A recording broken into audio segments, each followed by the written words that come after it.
I love these non-traditional performance spaces, bringing music to where we didn't really think that it could be. And I think it provides an entirely different experience and just almost a healing experience for you guys, but also for the performers, because it's totally different being up here than in a concert hall, or even just a tiny room where we have to do a competition.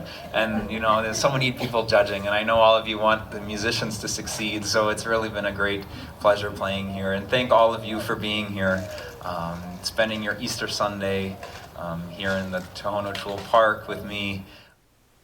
Music is moving in exciting new directions, and you might not even be aware of it. These new directions that I'm talking about transcend the staff paper, those rehearsal spaces, and even the music itself. This excitement that I'm eager to share with you has to do with where music is performed and for what purpose.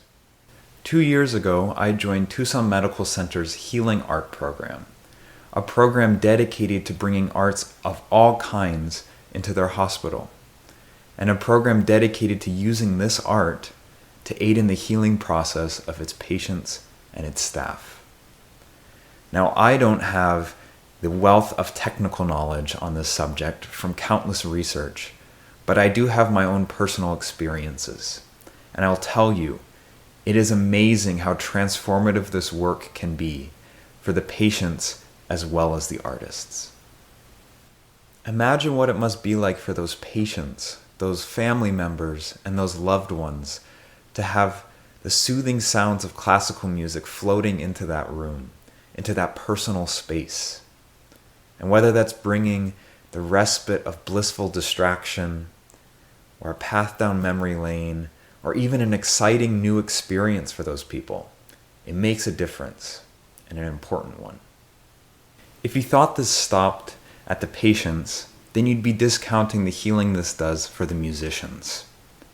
What good does it do to worry about mistakes, to stress about interpretation, and to question your worth up there playing music, when you're literally helping people's lives?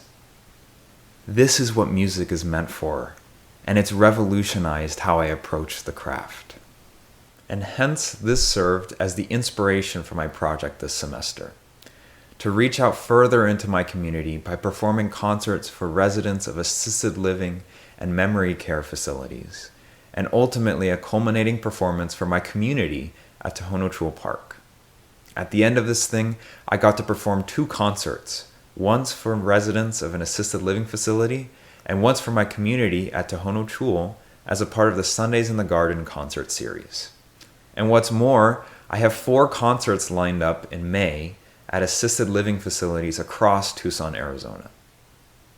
Now, nobody is going to make these concerts happen for you. No one did for me. And it isn't until I started this whole process that I really realized how much goes into creating a concert. This project involved 2 skill sets: the skill sets of the performer and the skill sets of the concert organizer. As a performer, I realized through this project that the program is key. Different programs work for different audiences, and at the end of the day, you're playing music that is going to work best for your audience, not just your pride. Duration, character, and even what to talk about, and yes, it is our job to talk about the pieces too, factors into what pieces you're going to play. Think of it like this. Imagine yourself as the audience's tour guide through this crazy world of music that we live in. And embrace it while you're at it too. Let the audience get warmed up to you and your character. From my experiences playing in these less traditional performance spaces, this character aspect is crucial. Unfortunately, we don't get very many opportunities to practice this skill as classical musicians. So we might as well start practicing it now.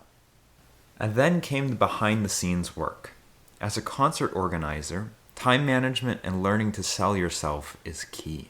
As long as you stress their needs and how you can fill it, you'll be ahead of the game. Not to mention how important forward thinking is. You won't have a concert if you don't have the venue on board, and that takes time. Planning well ahead of time is really the make or break of this stage. Why do you think I have concerts in May instead of April? Going into this, I had no idea what was needed to actually perform in these venues, but I quickly found out that it was confidence, the cold call part, resilience, the following up part, and time management, the looking at the calendar part. In the end, I would be going up on that stage, and I alone. And hopefully, I've done a little bit to interest you in possibly joining me. Getting out and performing in your community to enrich the space and the lives of people around you is immensely fulfilling. And it's great because the audience is there with you. They want you to succeed. You've done the prep work. You've gotten the concert on the calendar, and now's the fun part. Letting it all out into the wind in that artistic moment and having faith that the audience would be there with you every step of the way. I'll never perform without this mentality ever again. But don't take my word for it. Go see for yourself.